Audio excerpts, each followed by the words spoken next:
hakika mdhibiti na mkaguzi mkuu wa hesabu za serikali kwa mwaka wa fedha 2024-2025 amefanya kazi nzuri sana. Lakini jambo la kusikitisha, vyombo vya habari vya Tanzania vimeipa kisogo ripoti hii na kuyapa kipaumbele mambo yasiyo na maana wala mantiki yoyote ile. Mwanakwetu analinganisha hoja za CAG na binti mrembo kutoka kwa Mbagala. Huko kumpa kisogo binti mrembo haimaanishi kuwa wewe unayempa kisogo umeondoka na urembo wake. Huyu mrembo atabaki na uzuri wake, na wapo wenye kuona warembo watamtambua, kumheshimu na kumpenda.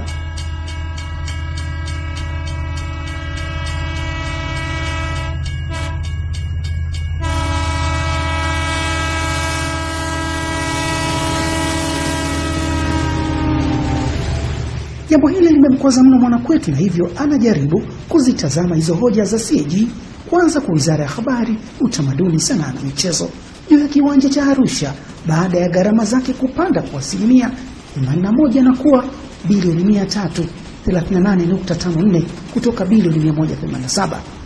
Katika maelezo yake, Dr. Kichere anayasema maneno haya: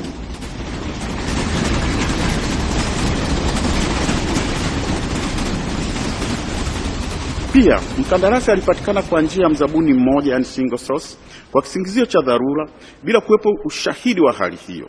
Hii iliondoa ushindani ambapo ungeweza kuhakikisha upatikanaji wa bei nafuu na kulinda maslahi ya serikali.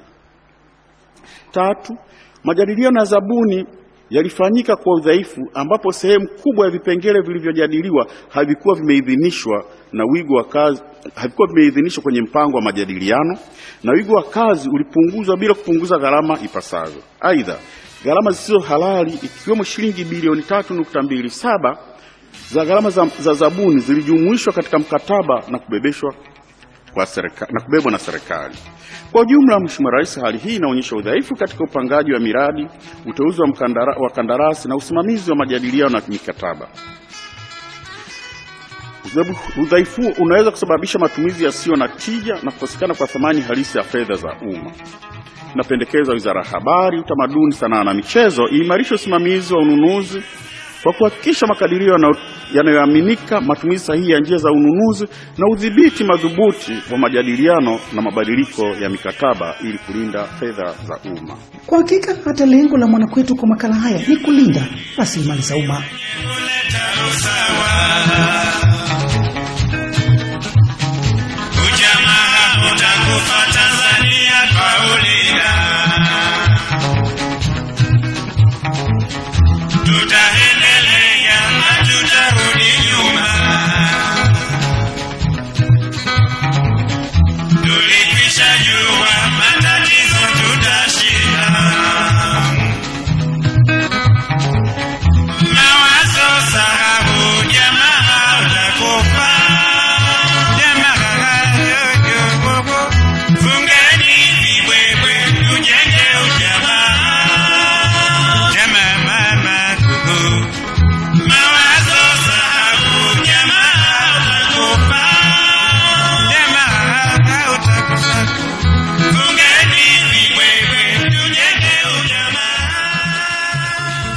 Msikilizaji wangu, ukitazama nakisi ya bilioni 338.54 na bilioni 187 unapata bilioni 151.54, ambapo kama alivyosema Dr. Kichere ni 81% ya fedha ongezeko. Fedha za awali na ongezeko hilo ni kubwa sana, zinaweza kufanya kazi kadhaa za serikali, mathalani kujenga viwanja vya mpira wa miguu kama kile cha Azam Complex Mbagala kwa bilioni 5 tu, na tutapata viwanja karibu 70. Ni kweli kabisa, viwanja karibu 70. Watanzania tumekuwa dhaifu namna hii. Kiwanja cha bilioni 5 Azam Complex pale Mbagala tunatazama michezo vizuri tu. Hivyo viwanja vya bilioni 338.54 tunapewa kipi cha ziada uwanjani? Huko ni kufanya islafu ya fedha za umma. Katika hili inamaanisha kuwa katika gharama za awali za kujenga kiwanja cha Arusha za bilioni 187, Tanzania ingeweza kupata viwanja vya michezo kama cha Azam viwanja 37 na pesa ingebaki, na kwa bilioni 151.54 Tanzania ingepata viwanja 30 na pesa ingebaki. Kwa hiyo bilioni 338.54 Tanzania ingeweza kuwa na viwanja viwili vya michezo kama cha Azam Complex Mbagala kwa mikoa yote ya Tanzania bara viwanja viwili, ni viwanja vingine 17 vingebaki.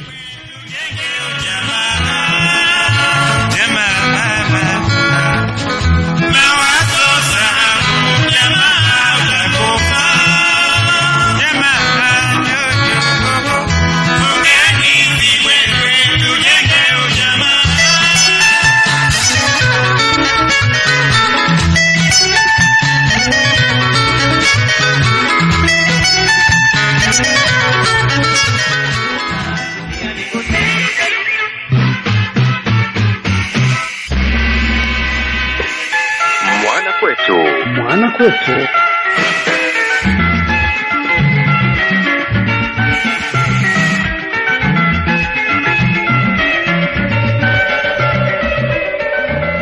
Kama tuna matatizo makubwa ya nchi, ni vizuri tukubali kwamba tuna matatizo makubwa ya nchi, halafu tunayazungumza katika ukubwa wake.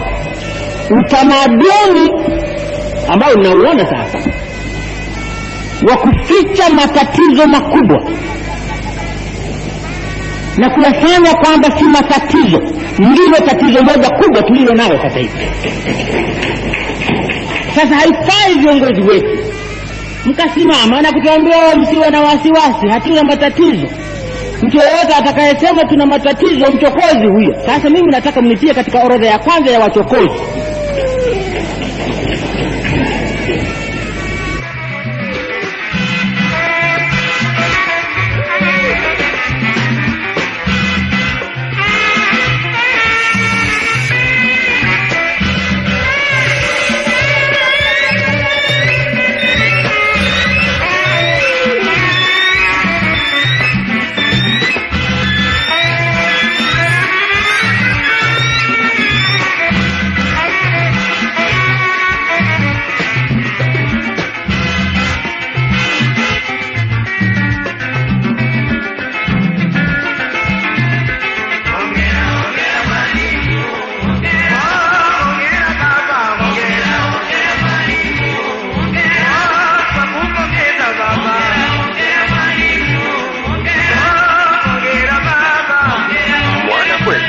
Mwana kwetu.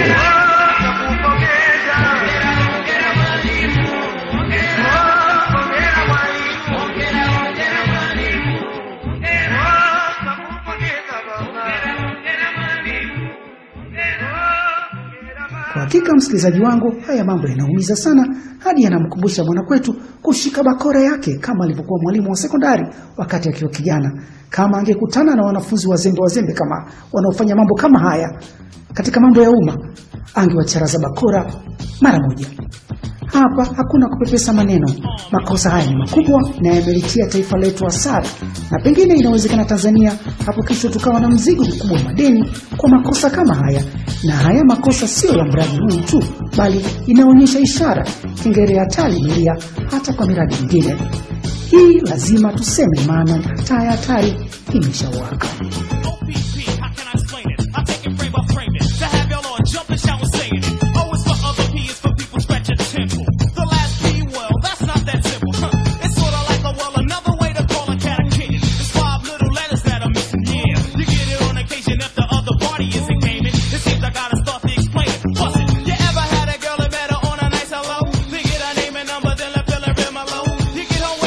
What you wanna know about? Do you call up and it's a girlfriend's or a cousin's house? It's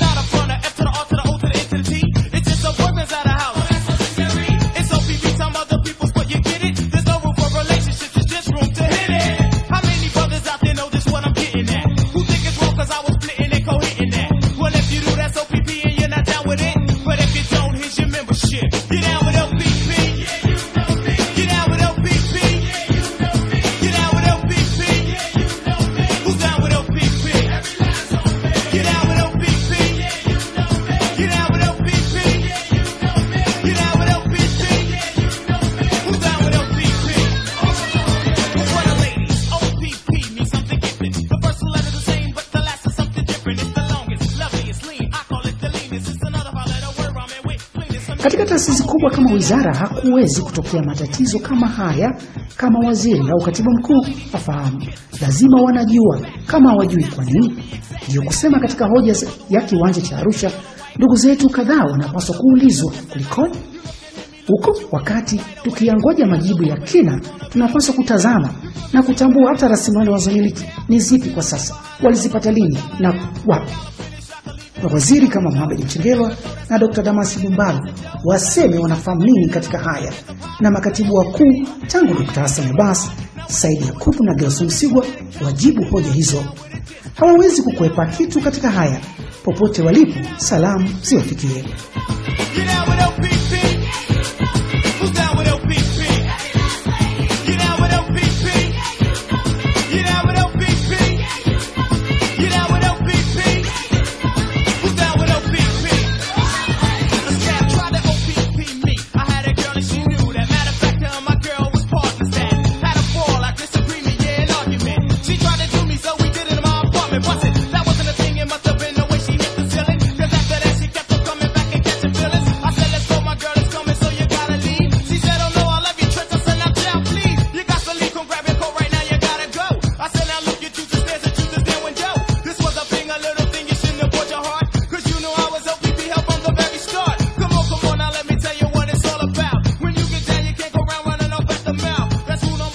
Kwa hakika Mwanakwetu anaweza kusema bayana kuwa kosa la Rais Samia Suluhu Hassan katika haya lipo pahala fulani.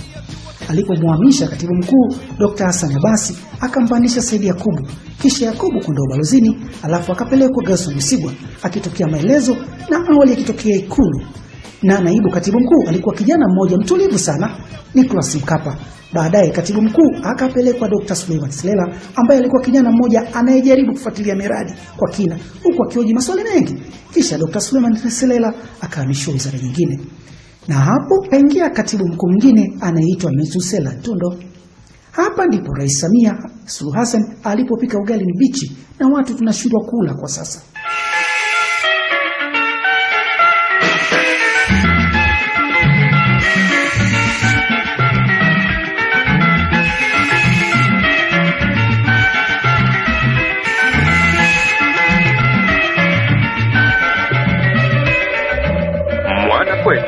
Mwanakwetu.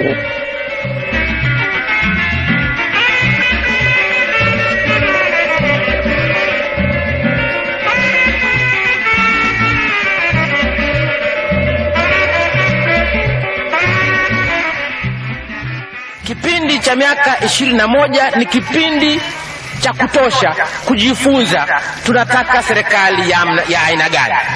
Na tumekubaliana kwamba tunataka serikali ya hiari.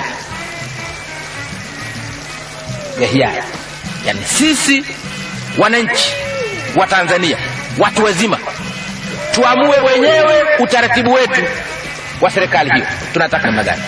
Tumesema tunataka serikali ya kuchagua. Tunakaa wenyewe tunasema safari hii bwana, wewe ndio tunataka utuongoze. Tunasema hivyo. Sio mtu anazaliwa na mama yake tu na sifa yake ya kututawala ni kwamba kazaliwa na mama yake. Hii hatupendi.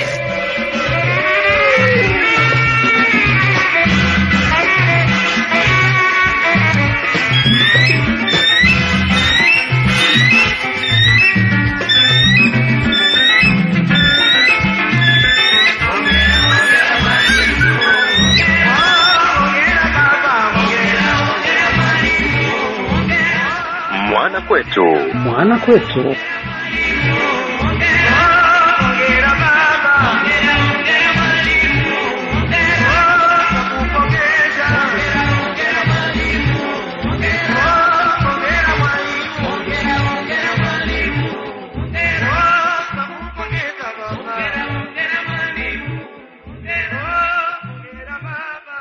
Huyu Methusela Ntundo anatokea Ikulu. Huko Gerson Msigwa alikuwa Ikulu. Watanzania wanaofanya kazi Ikulu, Mwanakwetu anatambua moja, wana shida moja kubwa. Hawana uwezo wa kutekeleza miradi, bali ni hodari wa kutekeleza maelekezo na maagizo.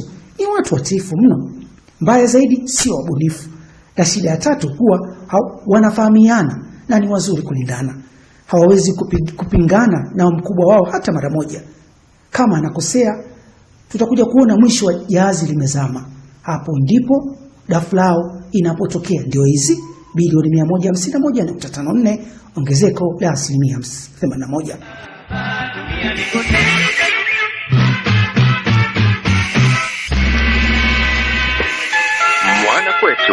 Mwana kwetu.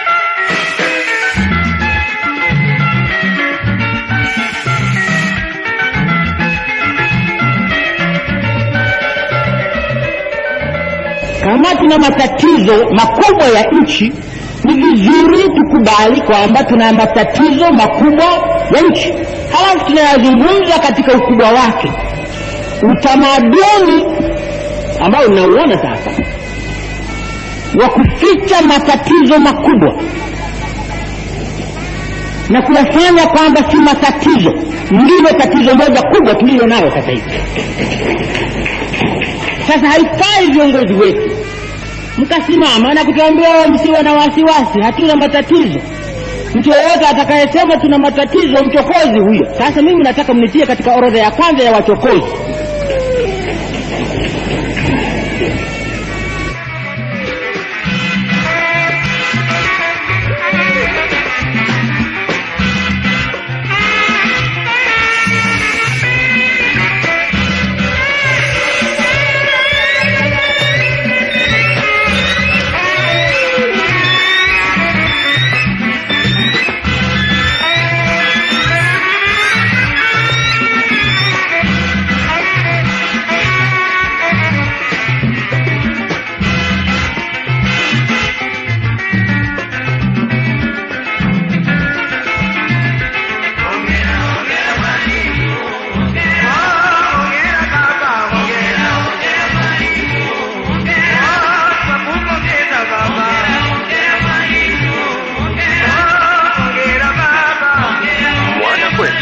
Mwana kwetu.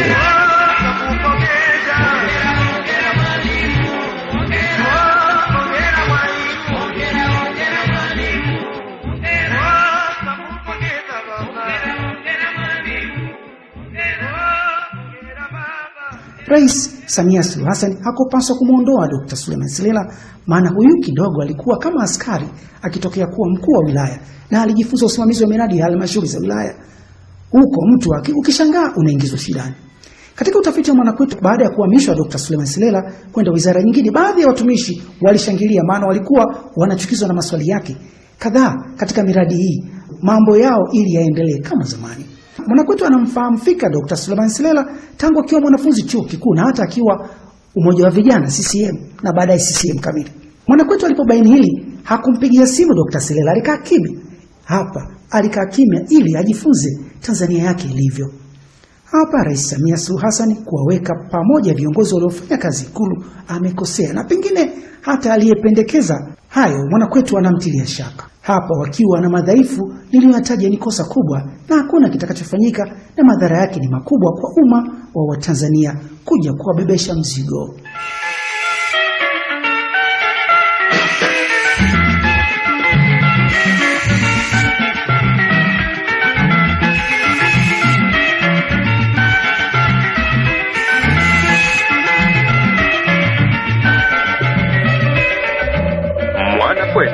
Mwana kwetu.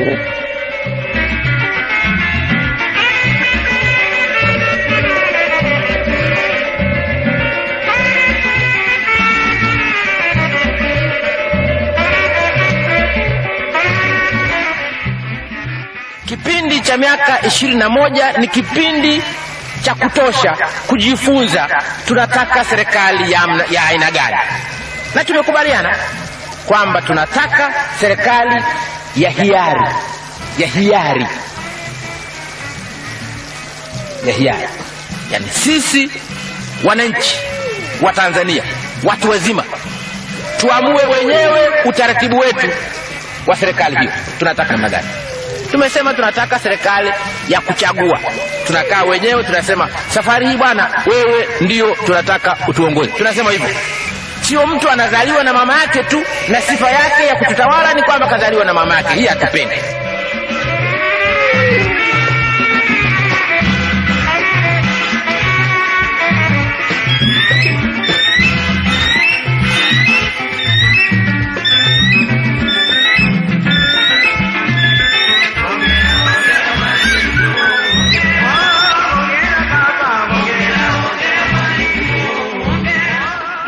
Mwanakwetu.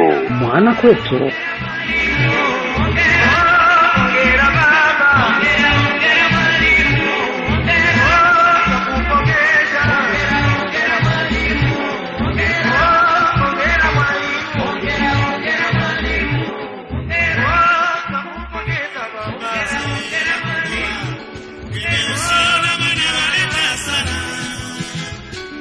Umepata kitu gani? Bibi umemkataza kufanya kazi hadi sababu wachelewa nyumbani. Matatizo mengi sasa ya kukuta, mahitaji washindwa kumtekelezea.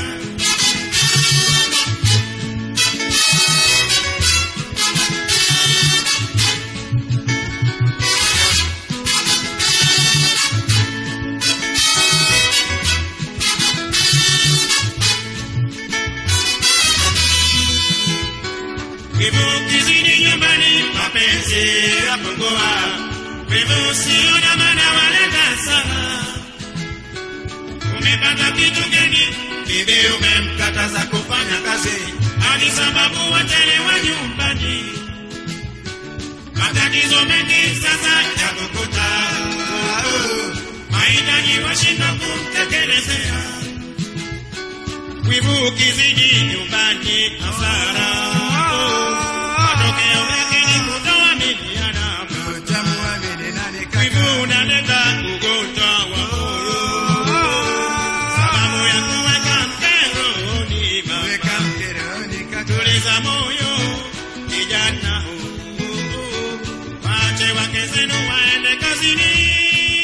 Mama, wivu ukizidi nyumbani mapenzi yapungua, wivu usiona maana waleta sana.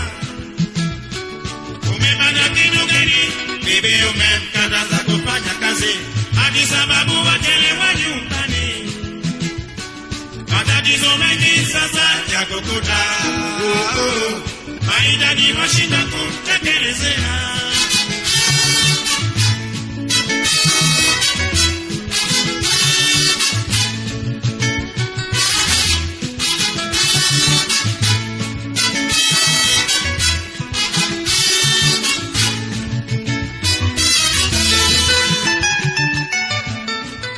Labda msikilizaji wangu nikuchekeshe kidogo. Pale kijijini cha Mwino Ikulu, Mwanakwetu ni mwanakijiji na anasali parokia cha Mwino Ikulu, kanisa la Bikira Maria Imakulata. Jumuiya inaitwa Mtakatifu Cecilia. Jumuiya hii imepakana moja kwa moja na ukuta wa Ikulu wa kuingia Ikulu ya Chamwino, na ina Watanzania wenzetu wanaofanya kazi Ikulu na wale kutoka vyombo vya ulinzi na usalama. Wapo wastaafu na wananchi wengine wa kawaida, wakulima kwa wafugaji. Jumuiya hii ina watu maskini sana. Na kila unapofanyika uchaguzi wa viongozi jumuiani, huwa tunakuwa tunaambiana, jamani, tusimchague mwenyekiti na katibu wote wanafanya kazi wa Ikulu. Hapa tunapiana tahadhari. Tukifanya hivyo, hilo litakuwa kosa. Tukiwa na mwenyekiti kutoka Ikulu, basi katibu lazima awe raia. Hatufanyi hivyo kwa kubaguana, bali ni kuweza kusimamia kazi za kiroho vizuri kwa moyo wote bila kuogopana au kupendeleana. Hilo ndio shabaha. Ili Mwanakwetu nalisema kwa nia njema. Kama kuna udhaifu huo wa idara hizo na taasisi za umma, lazima wabadilike.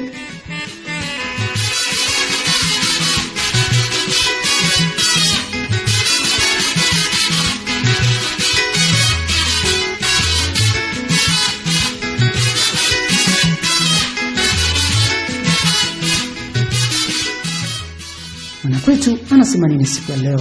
Kwa hakika lazima jambo hili la kupanda gharama za uwanja wa Arusha lifanywe kazi haraka. Tangu kwa idara, kitengo kilichoandaa zabuni, wizara hiyo, idara yake ile ya sheria, na hata huyu balozi Said Yakubu ambaye amepangiwa ubalozi wa Tanzania nchini Ufaransa arudishwe kujibu hoja zote na wenzake wote. Hoja za CAG kwa wahusika ndani ya wizara hii zifanywe kazi haraka. Mheshimiwa Rais, udhaifu katika ununuzi wa mradi wa ujenzi wa uwanja wa Arusha. Nilibaini mapungufu katika ununuzi wa mradi wa ujenzi wa uwanja wa mpira wa Arusha wenye thamani ya shilingi bilioni 338.54. Hali inaashiria kukosekana kwa thamani halisi ya fedha katika matumizi ya rasilimali za umma. Kwanza, kulikuwa na tofauti kubwa kati ya makadirio na thamani ya mkataba, ambapo mradi ulikadiriwa kugharimu shilingi bilioni 187 lakini ulisainiwa kwa shilingi bilioni 338.54 sawa na ongezeko la 81%. Hali hii inaonyesha kuwa makadirio hayakuwa sahihi na liathiri maamuzi ya kibajeti pamoja na utekelezaji wa mradi. Kwa jicho hilo la CAG, inawezekana hata miradi ya ukarabati wa uwanja wa Benjamin Mkapa yapo matatizo makubwa ambayo yamejificha, na itakuwa vizuri Wizara ya Habari ikafanyiwa ukaguzi maalum na CAG. Mwanakwetu upo, kumbuka shabaha kulinda rasilimali za umma. Jina langu ni Adelaide Makwega na kutakia siku njema. Wakafanya kazi